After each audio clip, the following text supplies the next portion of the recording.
Jaya Radha Madhava Jaya Radha Madhava Kunja Bihari Jaya Radha Madhava Kunja Bihari Jaya Gopi Chandra Girivaradari Jaya Gopi Chandra Girivaradari Jaya Gopi Chandra Girivaradari Jaya Gopi Chandra Girivaradari Yashodanandana Vrajajanandana Yashodanandana Vrajajanandana Yashodanandana Vrajajanandana Yashodanandana Vrajajanandana Chalanatira Vanachari Chalanatira Vanachari Chalanatira Vanachari Chalanatira Vanachari Jaya Radha Madhava Kunja Bihari Jaya Radha Madhava Kunja Bihari Jaya Radha Madhava Kunja Bihari Jaya Radha Kunja Bihari Swami Ki Jai Prabhupada Ki Jai Srimad Bhagavatam Ki Jai Shri Chaitanya Charitamrita Ki Jai Jai Prema Hari Bol.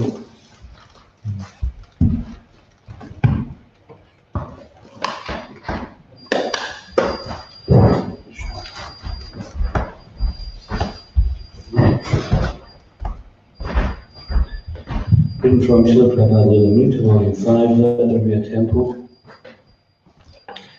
Every morning, several Indian gentlemen would join Prabhupada as he walked along Juhu Beach.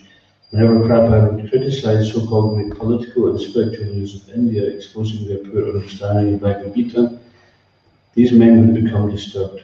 Similarly, Prabhupada's disciples became disturbed to hear these men argue with Prabhupada.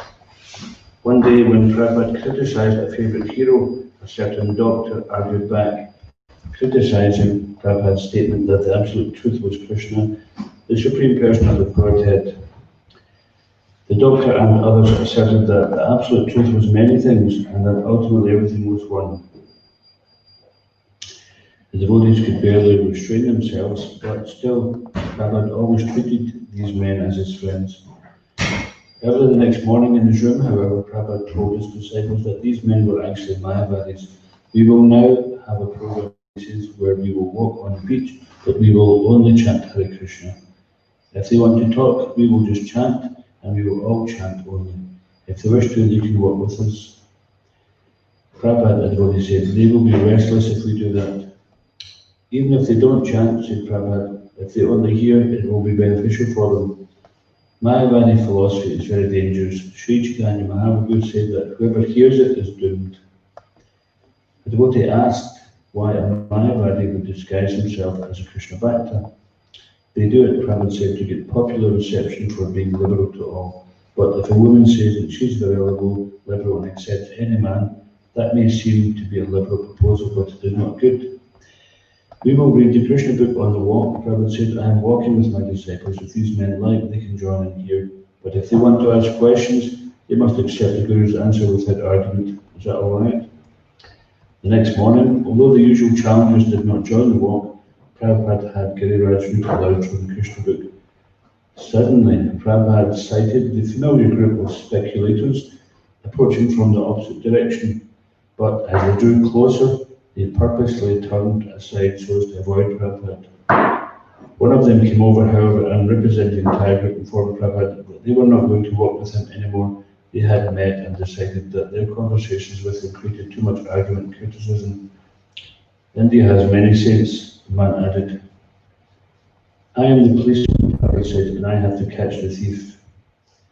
After a few days, the same group rejoined Prabhupada on his walk, and discussions continued as before. Some of Prabhupada's disciples remained disturbed, but Prabhupada was jolly, correcting his friends like an older brother, teaching them pure Krishna consciousness. Srila Prabhupada ki.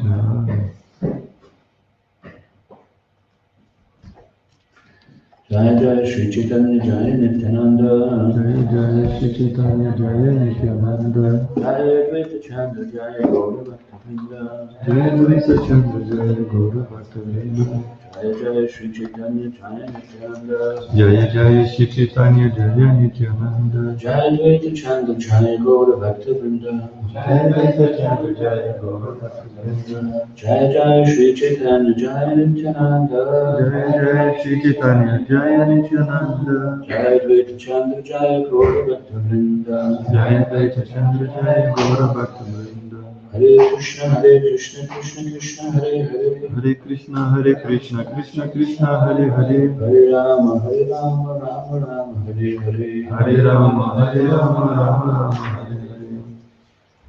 Reading from Sri Chaitanya Charitamrita, Madhya chapter 16, verse 187.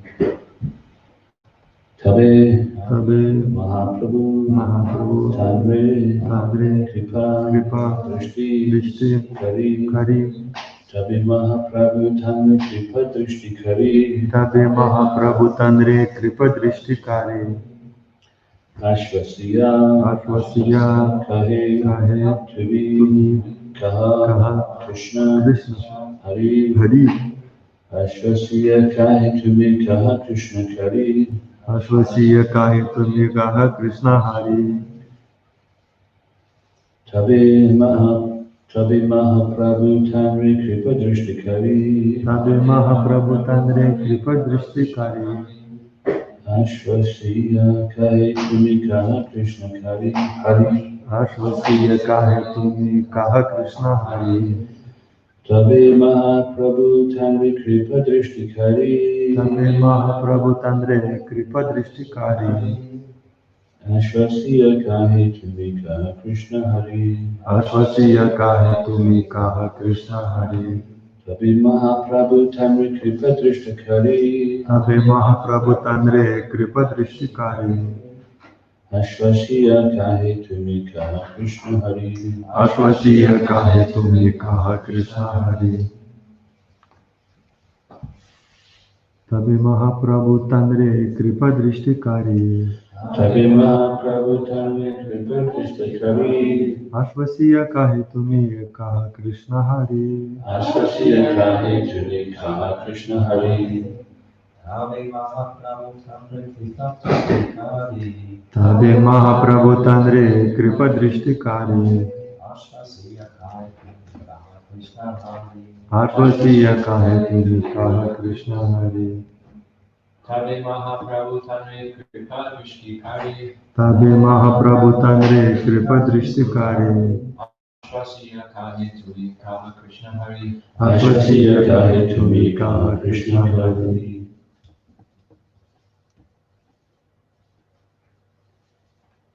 Anyone else like to chant?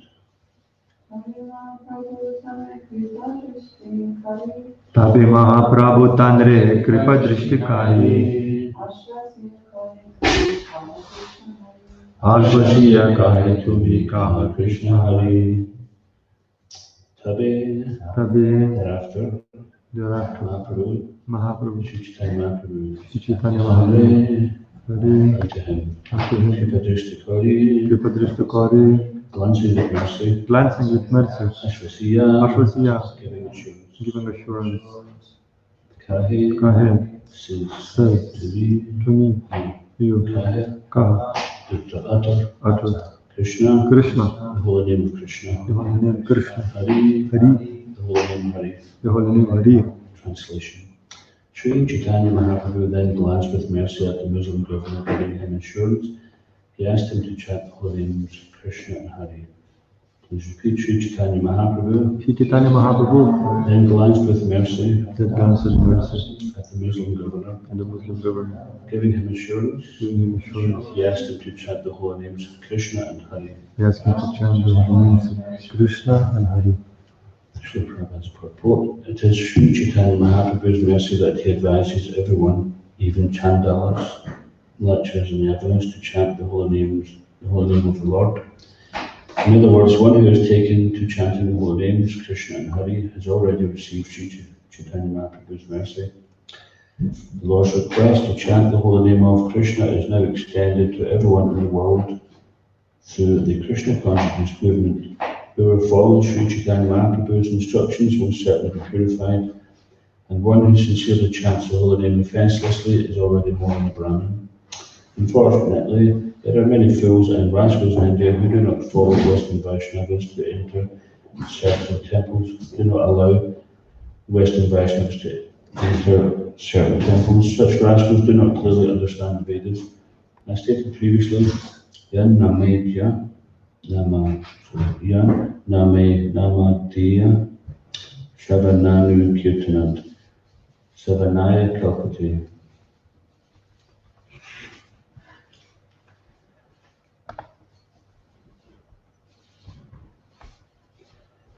Om Yanatana Vishyan Janaslataya Chachun Tamana Tadmushin Maha Kumproti Bhagamagati Guru Pratamandeshu Jashi Krishna Chaitanya Prabhupada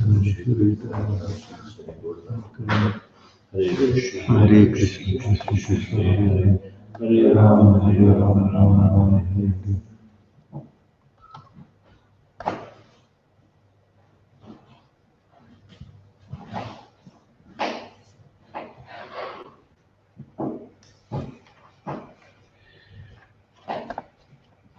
Sri Chaitanya Mahaprabhu then glanced with mercy at the Muslim governor, giving him assurance. He asked him to chant the holy names Krishna and Hari. So at the end of this purport, Prabhupada is referring, he says, that certain people who he calls them fools and rascals who do not allow Western Vaishnavas to enter the temples. He says they do not clearly understand the Vedas as stated previously. Yan Namadiya Shavanam Kirtanat Savanaya Kalpati. This is the previous verse, 2 verses ago. The previous verse, which says, to say nothing of the spiritual advancement of persons who see the Supreme Person face to face, even a person born in a family of dog eaters becomes immediately eligible to perform Vedic sacrifices if he once utters the holy name of the Supreme Person of Godhead or chants about him, hears about his pastimes, offers him obeisances, or even remembers him. So the problem is that these Prabhupada calls them fools and rascals because they actually don't have faith in Shastra. This is a clear verse from Srimad Bhagavatam, spoken by Kapila to his mother, Devahuti. He's instructing her in devotional service. And so there's many verses like this. Prabhupada quotes this one, but somehow or another they think their authority is above the Bhagavatam. So when a Western devotee comes, who's chanting Hare Krishna, who's engaging in devotional service, then some of these temple mahants, they do not let these devotees into the temple. And we've had personal experience of this, where they become just like scavengers. And simply just, when they see a Western person coming to the temple, they just see money. That's all they see. That's all they're interested in. Not all of them though. Many of them are actually devotional. And many of them see beyond the skin. So Prabhupada refers to the bodily conception as skin disease. We're thinking that because my skin is this colour. So this racism is going on all over the world, and it's been going on since time immemorial, simply because of the bodily concept. So in order to become free from racism, the people have to go to the spiritual platform. Just like one time I was in South Africa, and we were preparing to do a concert at this university, and we're setting up the PA system outdoors. And the security came and told us, we're just doing a sound check, they told us to turn it down. They told us to turn it down again, and it was ridiculously low. And he said, now face the speakers onto the ground. So we just unplugged and left. And it was already arranged with the authorities that we could do it, but the security guards were taking revenge because white people had mistreated them in the past. So now we were white and Indians, and therefore they were going to get thrown back, which was really foolish because the person didn't realise that people like ourselves were supportive of their cause, the anti-apartheid, etc. You know, this was in Scotland. It was a very big thing. The people of Scotland are, I think they're used to being the underdogs, so they quite often support the small guy. But unless people get to the spiritual platform, then it's never ending. Even if you try to make some kind of rainbow nation, just like it's the same principle as Prabhupada says, this United Nations. There's so many flags outside of it, there should be one flag. The fact that there's so many flags means it's divided nations. So similarly, the rainbow flag also, it's not having a rainbow flag is not necessarily going to bring people together, but to have one common goal, one common cause that they can all relate to. And that can only be there on the spiritual platform, because bodily, there's always going to be differences. And even amongst white people, there's differences. Like in Scotland, we have this Catholic Protestant divide. They're reading the same book and they're fighting against each other.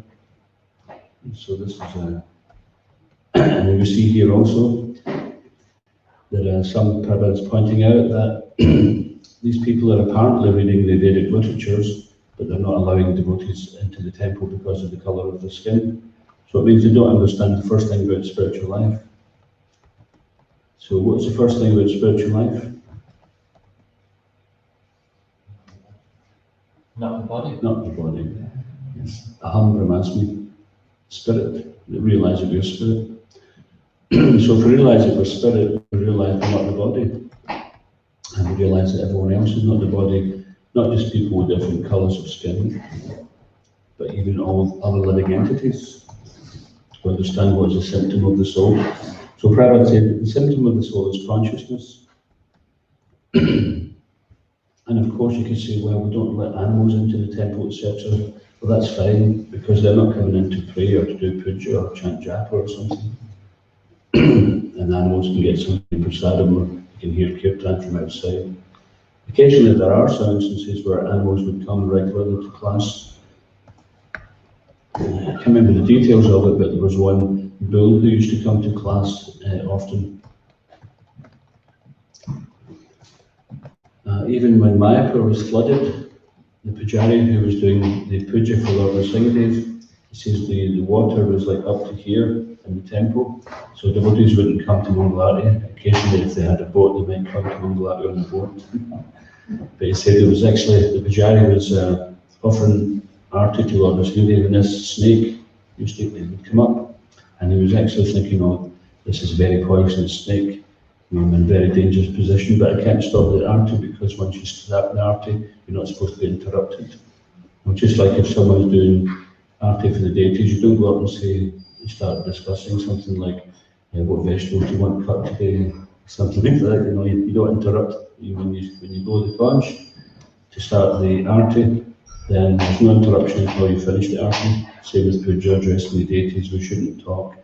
Shouldn't be like some nonsense talk. If it's directly important to do with what's going on, such as the curtain is on fire next to you, then you can say something like that.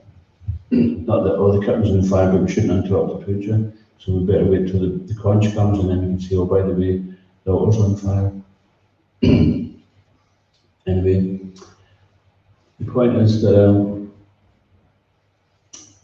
if one is on the spiritual platform of understanding, then we can see other spirit souls. And Srila Prabhupada, he's broken this caste.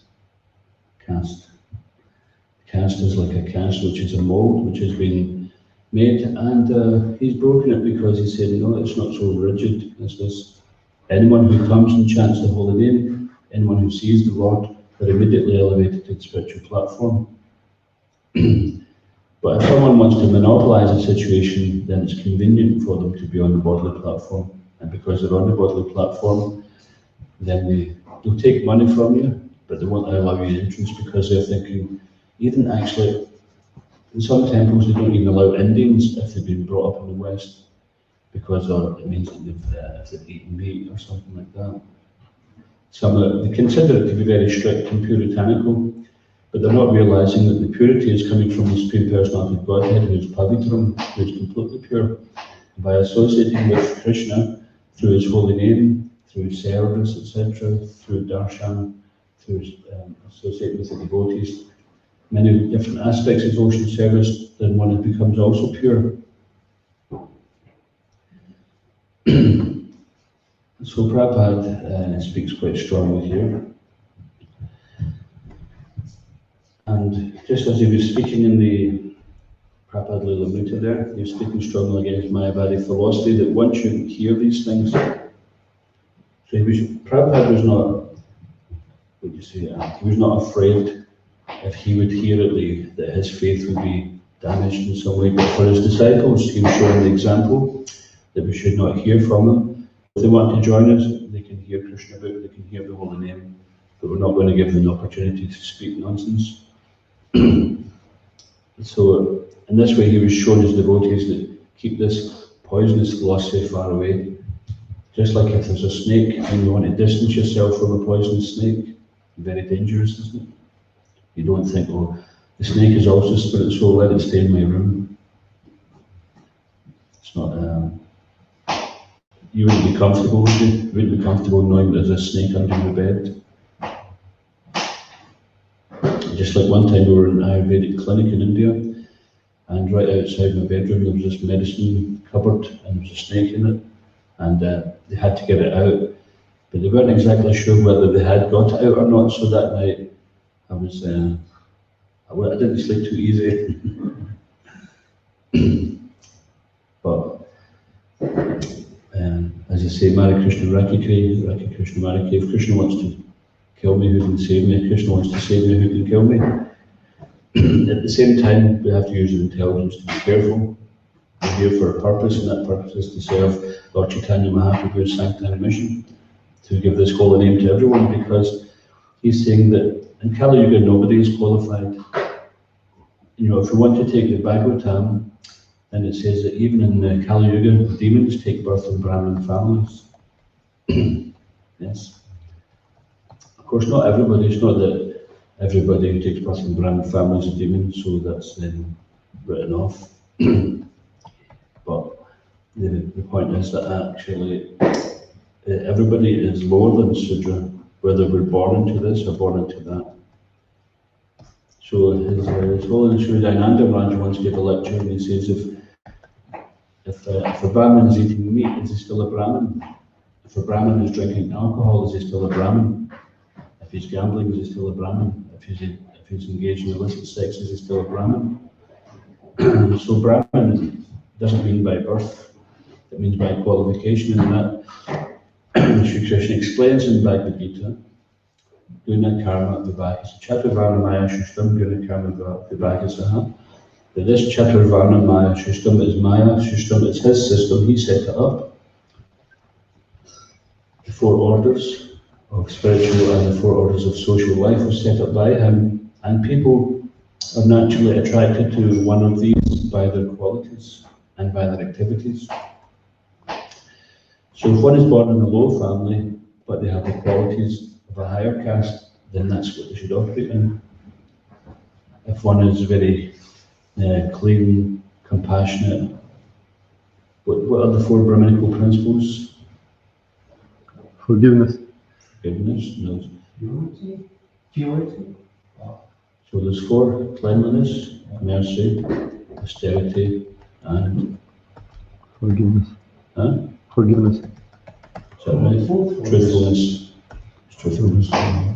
Cleanliness, mercy, truthfulness, and austerity. So forgiveness would come under merciful.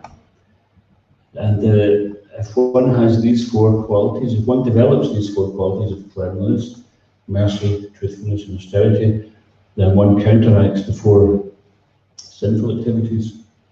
So cleanliness, that defeats illicit sex. Mercy, that defeats animal slaughter. Truthfulness defeats gambling. And what's the last one? Austerity defeats intoxication. So one who's intoxicated, they just become very lazy, isn't it? They don't want to perform austerity. Their mind is very uncontrolled and they want everything for nothing. And they don't mind how they behave, they have no shame, things like that. So these four Brahminical pillars, if one is following these, it doesn't matter what their birth is. And on the other hand, if one has a high birth but doesn't follow these, then they cannot be considered a Brahmin. And here, Sri Chaitanya Mahaprabhu,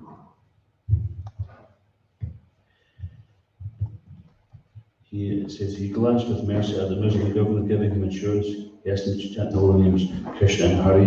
So he has been asking, why was I born in a family?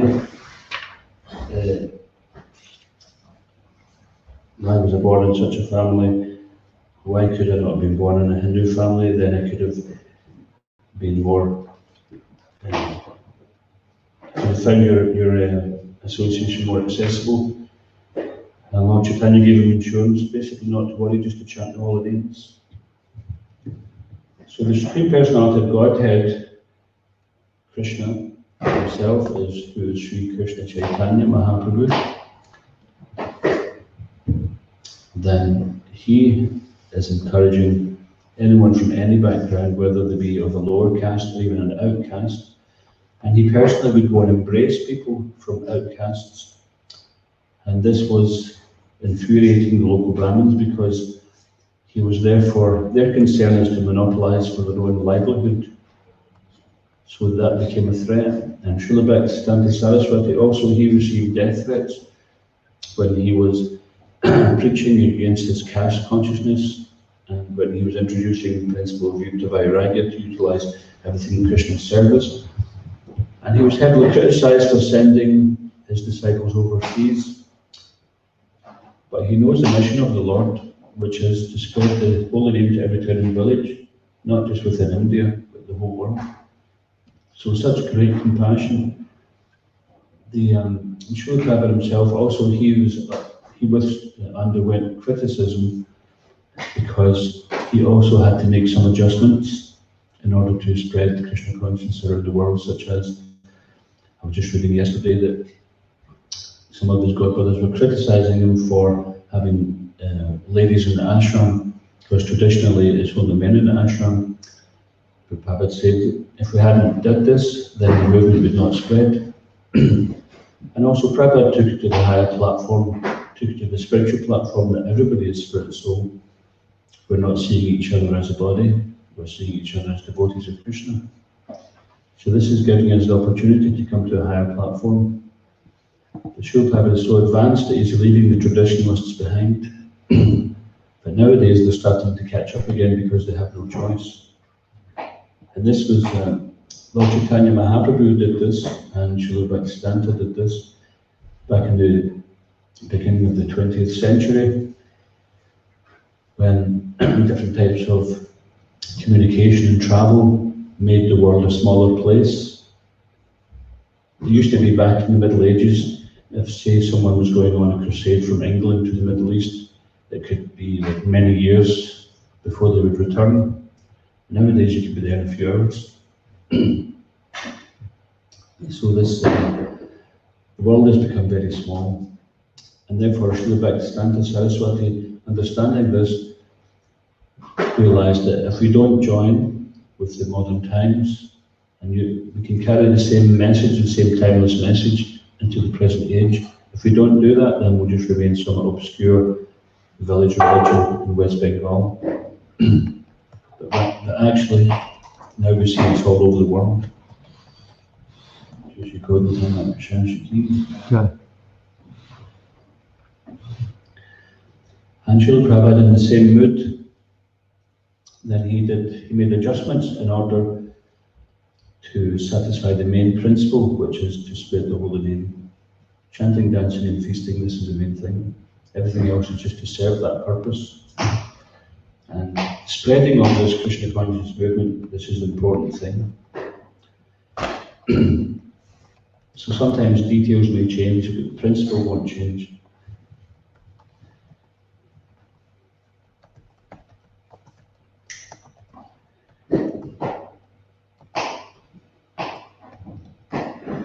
So the beginning of the purport here, Srila Prabhupada says, it is Sri Chaitanya Mahaprabhu's mercy that he advises everyone, even the Chandalas, Malachas and Yavanas, who chant the holy names of the Lord.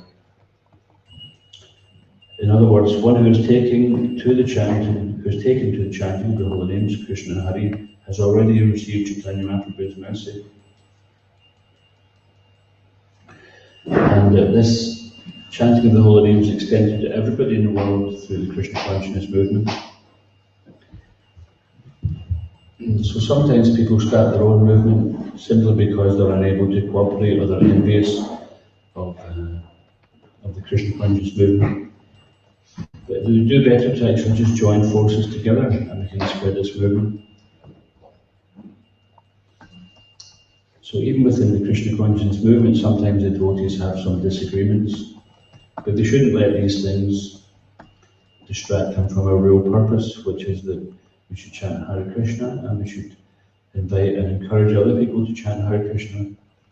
By doing that, everything else auspicious will follow.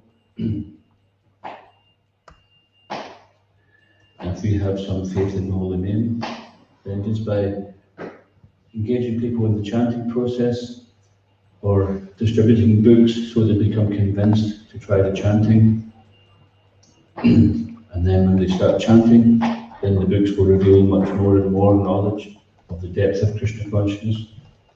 When we read these books, we may understand something, but it's not just like an ordinary book where you read it and then that's it, okay, I've understood it, finito. Actually, the understanding of these books goes on indefinitely because we're understanding Krishna more and more and more. And because we're infinitesimal and Krishna is infinite, then we cannot understand the depths of the infinite. So it's inexhaustible. Krishna is inexhaustible. And this is actually a great fortune because then we're always finding out more and more about Krishna.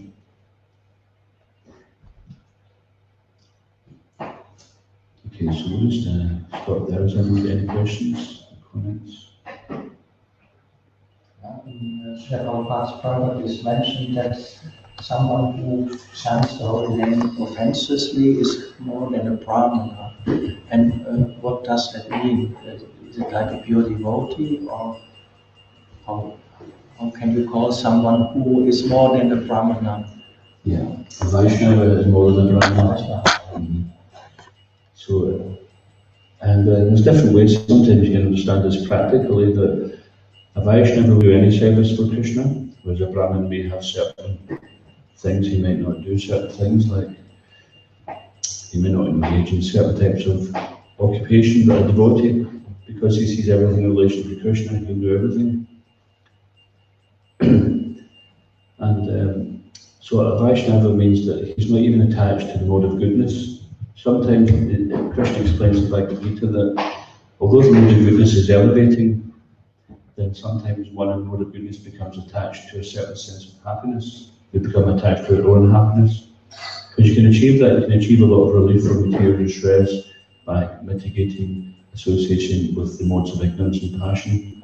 And we may become peaceful, and we may develop certain good qualities, etc. But you can even become attached to that.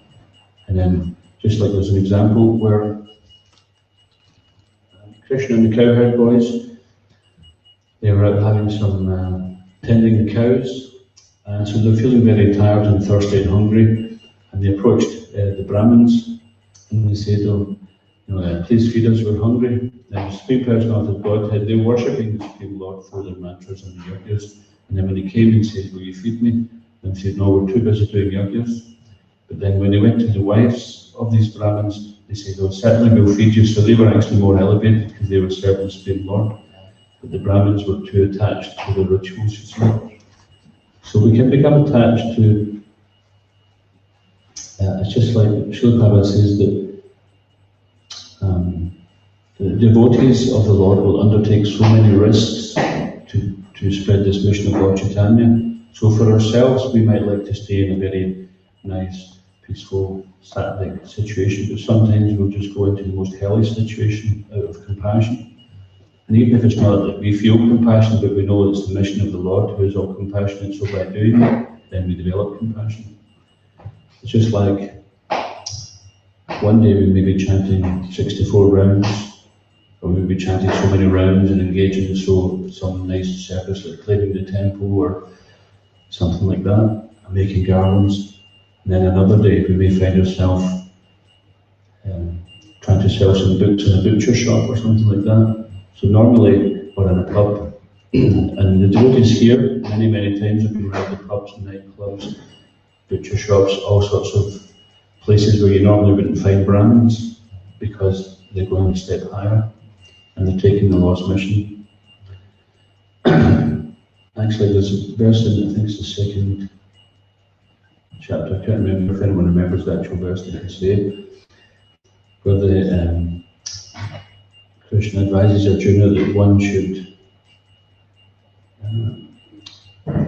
protect oneself by keeping away from any bad influences.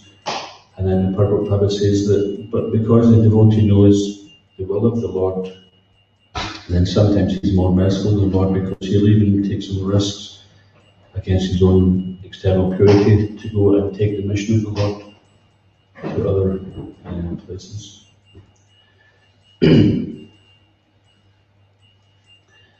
So this can be also a trick of Maya, that we become attached to the mode of goodness, that certain material arrangements have to be there for our spiritual life, but actually a devotee, if we take Prahlad Maharaj's situation, then he was not necessarily surrounded by sattvic, brahminical personalities, he was surrounded by demons, but he rose above it all. And sometimes the Lord will glorify his devotee by putting him into some difficulty so that he'll show that he'll remain a devotee regardless of all these challenges. Like Prabhupada, when he first arrived in the United States, and he composed a prayer, he said that I can see that this whole world is governed by the modes of passion and ignorance. So I do not know how I will be able to take this, how they will receive this message. But if I'm your puppet, so if you want to make me dance. So he's saying, I do not know why you brought me here. But he's just allowed himself to be a puppet in the hands of the Lord. So this is the opportunity to develop compassion, is that we sometimes take ourselves out of our own comfort zone so that we can do something to please the Lord. Is that okay? Is there any other questions or comments? You mentioned something really interesting, which I've never actually heard put so simply into the opposite to the simple activities, the four principles, is mercy, cleanliness, austerity, and truthfulness. I was wondering, like, a big part of the preaching is to inspire people not to be so sinful, so that they can chant Hare Krishna nicely. So I'm wondering, in the preaching endeavour, should we just be inspiring people to chant Hare Krishna, or should we also be preaching about these four good principles? Well, Prabhupada says, first of all, people can chant and take prasad, and then the rules and regulations can come after. Yeah.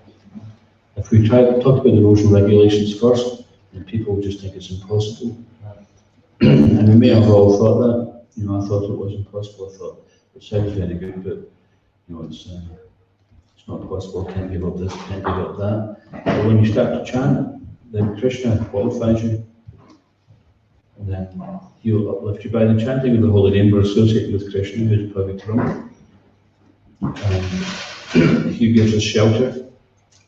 Normally we're taking shelter in the material world in some sense gratification or another. It's either gross or subtle. But Prabhupada calls this wet stool, dry stool. So one who is engaged in gross sense gratification, they may not appreciate so much the fine arts and may not appreciate so many finer things in life. But Prabhupada says this is just wet stool and dry stool. One's eating dry stool thinking I'm very cultured, another one's eating wet stool. He said it's all basically unpalatable. It's, anything which is not connected to Krishna, a devotee doesn't find it interesting or palatable. So at the moment we may still be attached and attracted to certain things in the material world, so that means obviously we have some work to do. And therefore Prabhupada says that we have to be patient. And this is one of the important qualities for advancing in devotional service. It's just like you're at the bottom of the hill and you look at the top and you think, I wish I was at the top. That's okay, but it's going to take time, one step at a time, and you get there. As long as you keep taking the steps, you'll get there. If you stop taking the steps, then you're not going to get there. So therefore, Prabhupada says the most important principle is chanting of the Hare Krishna mantra. So the other things we can talk about afterwards, so just like we do so many programs where we actually just do kirtan and prasadam, we don't even preach, because that's bringing good fortune into their life, where they'll start to inquire. And then we have other programs where people who are at the point of inquiring, then they can go to that, and they'll learn more and more. If you try to give someone too much medicine at one time, it might just be too distasteful for them.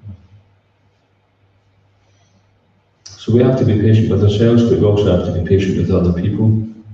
It's like sometimes you may instruct somebody and you say, oh, we'll do it like this, and they don't do it 10 times, you're still not doing it. Because sometimes the condition is so much that they can't even see what's before our eyes. One example, I can't remember the exact instance, but one time Srila Prabhupada was instructing a disciple who had got something, he'd misunderstood something. Prabhupada said, I've been telling you for the last 10,000 births and still you don't understand. So our conditioning is not just like since 20, 30, 40, 50, 60 years of in this body. It's not just that, it's like many, many births. So breaking through our conditioning, that may not happen overnight. So we have to be patient with ourselves and be patient with other people. And patient doesn't mean to say we don't say anything or we don't have some introspection. We have to have introspection. Too much introspection is not good. Why is that? I would say it's not good for our self-esteem. We need self-esteem and self-confidence. And if we have too much introspective, then it is destructive. Yeah, so it has to be along the lines of what Rupa Goswami says, we accept that which is favourable for devotion service and reject that which is unfavourable. So if we're too introspective and we become so negative that we can't engage, we think I'm too fallen, blah blah blah like that, then that's not favourable. So we have to be courageous enough to say, okay, that's enough. I'm not going to get myself too down about this. I've got some service to do. I've got chanting to do. I've got prasadam to take. Yeah, there's very rarely someone so negative they won't take prasadam. If they get to that point, then there's something really wrong.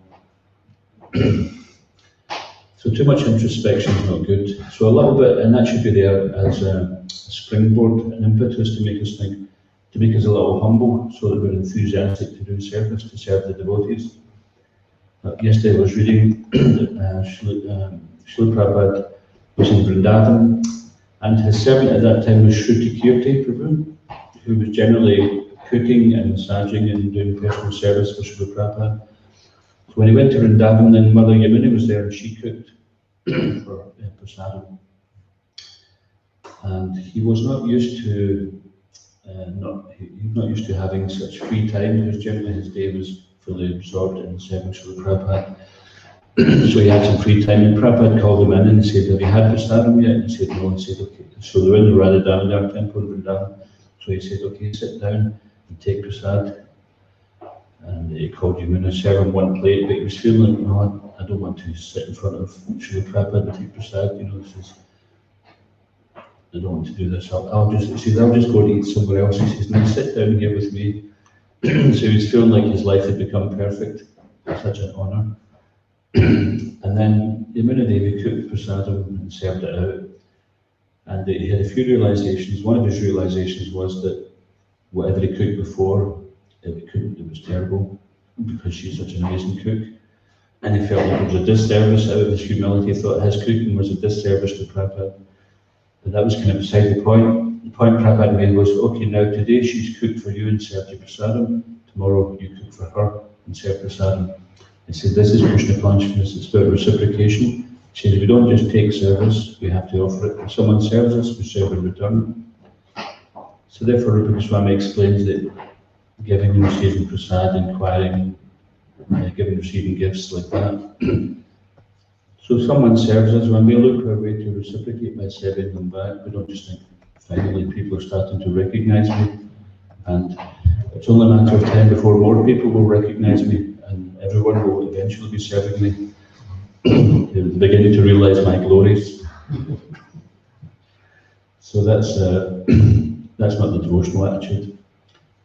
And this is our task also, is that when we're bringing people to Krishna consciousness, we're serving them a lot, we're bringing them prasadam, we're setting up programs, we're doing so much to facilitate them. But we also have to, the very important thing about it is we have to teach them how to become part of that service. Not that they just think, oh, Krishna consciousness movement is very nice, they just give you loads of free food, and they let you stay for nothing, etc. like that. So if it's like that, then we can put a cost on things, and then they can value it. So the purpose is that we are showing them, we've been shown by Srila Prabhupada and by his disciples how to serve. Now we're taking that on board and we're showing this is how you serve. So then they become, if they like it so much, they become part of serving. And to serve, actually, because it's our nature, and our nature is Satchidananda, eternal, full of bliss and knowledge, when we act according to our nature, we actually start to experience a higher taste. So in due course of time, then this transcendental competition between the devotees of trying to serve each other, then it becomes very relishable. Okay, anything else before we finish? Just a short question. It's about Bhaktisiddhanta Saraswati Thakur. He sent Srila Prabhupada to the USA, to the Western countries, to preach Krishna consciousness. And were there any other devotees also sent to Western countries? Sure. And why? And I heard, I don't know if I'm true or I'm wrong. It said that they were not so successful, and why they were not so successful. Okay, there's a nice story in this regard. Dr. Peter Brewer was asking, before Srila Prabhupada came, were there other devotees who came to the West? And it's true, yes. So Srila Bhaktisiddhanta sent other devotees. He had actually a department which was aimed at sending devotees to the West. So some devotees went there, and they had great difficulty trying to make anybody a devotee, a Brahmana or a Vaishnava. So many years later, so one devotee, Bon Maharaj, who was Prabhupada's godbrother, he went to England, and so at that time England was like the centre of the planet. Nowadays it's more America. So Srila Prabhupada came back after having been to the West and been successful and been all over the world, made so many devotees. Then he was back in Vrindavan, and one time Bon Maharaj and Srila Prabhupada and his other godbrother, which was, do you remember the name of the other godbrother? Was it a Kinchana?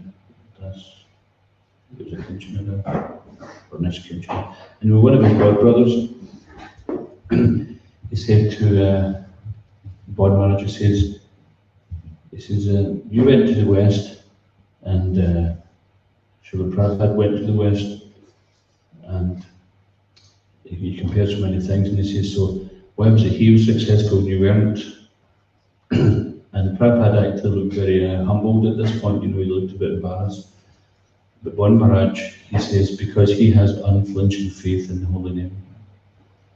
He says that's why he was so successful. So he wasn't envious of Prabhupada, he was actually glorifying him. Although Prabhupada had seen him, in a light out of his humility, he wouldn't say, no, because I've got unflinching faith and he hasn't. it wasn't like that. Prabhupada wouldn't answer the question. But one Maharaj, he went forward, and out of his humility, he answered it and said, he has unflinching faith. And so yeah, the attempts were there, but the time was right. And Srila Prabhupada, the arrangements were made that when he went to the West, everything was just exactly the right timing. The youth of the world were rebelling against the authorities. They weren't going to go to war any longer. They didn't want to be part of their system. So there was a big rebellion going on. And Prabhupada just came in at that very right time, where people who were rejecting all these things now found this is alternative if you're really serious about this. So the true hippies became devotees. And as Prabhupada said, he turned the hippies into happies. Okay, we'll just finish it now. It's Guru Ji, Jai. Srila Prabhupada Ji, Jai. Ji Chaitanya Charitamrita Ji.